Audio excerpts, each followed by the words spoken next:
Hi friends, welcome to Madhur Ruchi. இன்றைக்கி நம்ம ஒரு இன்ட்ரெஸ்டிங்கான டேஸ்டி சிம்பிள் பன்னீர் டிஷ் பண்ணலாம். நம்ம யூஸ்வலாக பன்னீர் பட்டர் மசாலா அந்த மாதிரி தான் சாப்பிட்ருப்போம். இது கொஞ்சம் ரொம்ப ஈஸியாகவும் இருக்கும், டேஸ்டியாகவும் இருக்கும். இதை ஒரு வாட்டி ட்ரை பண்ணி பாருங்கள். சப்பாத்திக்கு ஏற்ற சைட் டிஷ். இந்த டிஷ்ஷோட பேர் பன்னீர் புர்ஜி, அதாவது பன்னீர் பொடி மாசுன்னு சொல்லலாம். இதை எப்படி பண்ணுறதுன்னு நம்ம பார்க்கறதுக்கு முன்னாடி இதுக்கு வேண்டிய இன்க்ரீடியன்ட்ஸ் என்னென்னு பார்த்துக்கலாம். பன்னீர் ஒரு 100 கிராம் இருக்கும். இது ஹோம்மேட் பன்னீர்னால எனக்கு அளவு தெரியல. இந்த அளவுக்கு பன்னீர் எடுத்திருக்கேன். 100 to 200 கிராம்ஸ் இருக்கும் இது நம்ம கடையில் வாங்கினா. அப்புறம் தக்காளி ஒன்று கொஞ்சம் காயாக இருக்கிற மாதிரி எடுத்துக்கோங்க. அப்புறம் வெங்காயம் பொடியாக நறுக்கினது, ஒரு பெரிய வெங்காயம், ஒரு சின்ன சைஸ் குடமிளகா அதையும் பொடியாக நறுக்கிக்கோங்க. இது என்னென்னா பச்சை மிளகா, இஞ்சி, பூண்டு மூணுத்தையும் இந்த மாதிரி க்ரஷ் பண்ணி வச்சுருக்கேன். உங்களுக்கு பூண்டு ஸ்மெல் பிடிக்குன்னா நிறைய போட்டுக்கலாம். நான் சும்மா ஒரு 2 பல் தான் போட்டிருக்கேன். இஞ்சி ஒரு இன்ச் பீஸு, ஒரு பெரிய பச்சை மிளகாய், 1 இல்லாட்டி 1.5 பச்சை மிளகாய் எடுத்துக்கலாம். இதெல்லாம் தான் இதோட மெயின் இன்க்ரீடியன்ட்ஸ். இதை தவிர நமக்கு எண்ணெய், கரம் மசாலா தூள் அதெல்லாம் வேணும். நான் பண்ணும்போது அது உங்களுக்கு எக்ஸ்பிளைன் பண்ணுறேன். ஸோ இந்த சிம்பிள் சைட் டிஷ் எப்படி பண்ணலாம் பார்க்கலாமா? வாங்க நம்ம பண்ண ஆரம்பிக்கலாம் இந்த டிஷ்ஷு. எண்ணெய் கொஞ்சம் சூடு பண்ணியிருக்கேன் வானலியில், ஒரு பேனில். அதில் இந்த 3ஐயும் சேர்ந்து போட்டுடலாம். போட்டுட்டு இப்போ இதை நல்லா ஃப்ரை பண்ணணும். இது இப்படி நல்லா ஃப்ரை பண்ணிக்கணும், நல்லா சுருள வதங்கணும். அதுதான் ஃபஸ்ட்டு ஸ்டெப். இது வதங்கட்டும். இப்போ நம்ம தக்காளியை கட் பண்ணிக்கலாம். இந்த மாதிரி கொஞ்சம் காயாக இருக்கிற தக்காளியாக எடுத்துக்கோங்க. ரொம்ப பழமாக இருக்கிறது வேணால், குழக்குழான்னு ஆகக்கூடாது. அதுதான் அதோட கான்செப்ட். இது வந்து ட்ரையாக இருக்கும் இந்த சப்ஜி. ஸோ இதை எப்படி கட் பண்ண போகிறோன்னா, இதை கட் பண்ணி உள்ளே இருக்கிற அந்த தண்ணி, அந்த விதை அதெல்லாம் எடுத்துட்டு இந்த மேலே இருக்கிற பாகத்தை மட்டும் பொடி பொடியாக நறுக்கி வச்சுக்க போகிறோம். ஸோ அந்த மாதிரி நறுக்கிட்டு உங்களுக்கு காமிக்கிறேன்.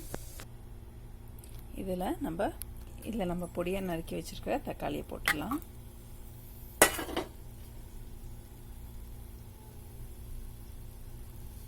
இதையும் போட்டு நல்லா வதக்கலாம். இது வந்து ஒரு கறி மசாலா தூள், அதாவது தனியா தூள், மிளகாத்தூள், ஜீரகத்தூள் எல்லாம் நம்ம தனித்தனியாக ஆட் பண்ணுறதுக்கு பதிலாக எல்லாத்தையும் மிக்ஸ் பண்ணி இதுலேயே வச்சுக்கலாம். இதுலேயே கொஞ்சம் கரம் மசாலா தூள் சேர்த்துருக்கேன். இது போறான்னா நம்ம மேலே இன்னும் கொஞ்சம் எக்ஸ்ட்ராவாக கரம் மசாலா மட்டும் டாப் அப் பண்ணிக்கலாம். இது இருந்தால் எல்லா நார்த் இந்தியன் டிஷ்ஷஸ்க்கும் யூஸ் பண்ண ரொம்ப நல்லாயிருக்கும். ஸோ இது நான் ப்ரிப்பேர் பண்ணி வச்சுருக்கேன். இதை இப்போ நான் போட போகிறேன். அதில் தக்காளியும் வதங்கின்னு இருக்கு. கொஞ்சம் சாஃப்டன் ஆகட்டும். தக்காளி கொஞ்சம் காயாக போட்டிருக்கிறதுனால ரொம்ப மசிய வேண்டாம், இருந்தாலும் கொஞ்சம் குக் ஆகட்டும். அதுக்கப்புறம் நம்ம மசாலாவை உப்பையும் சேர்க்கலாம். தக்காளியும் ஓரளவு வெந்து சாஃப்ட் ஆக ஆரம்பிச்சிருக்கு. இப்போ நம்ம இந்த மசாலா தூளை சேர்த்துட்டு எல்லாம் சேர்த்து நம்ம வதக்கலாம். இதுக்கு தேவையான அளவு உப்பையும் இப்பயே சேர்த்துடுறேன். பன்னீருக்கும் சேர்த்து உப்பை இப்போ சேர்த்துட்டு போகிறேன்.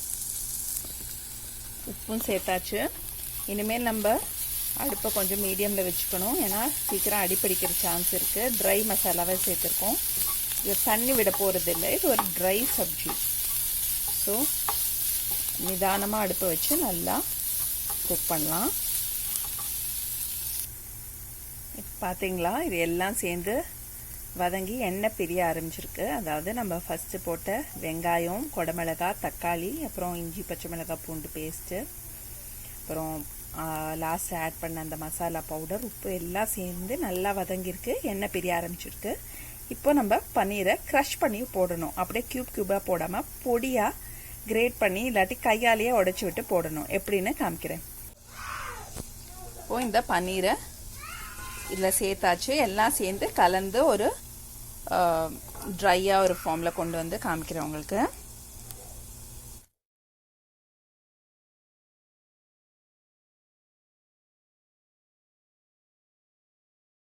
ரெடி ஆயிடுச்சு நம்மளோட பன்னீர் புர்ஜி. இதை நான் உங்களுக்கு சர்வ் பண்ணி காமிக்கிறேன்.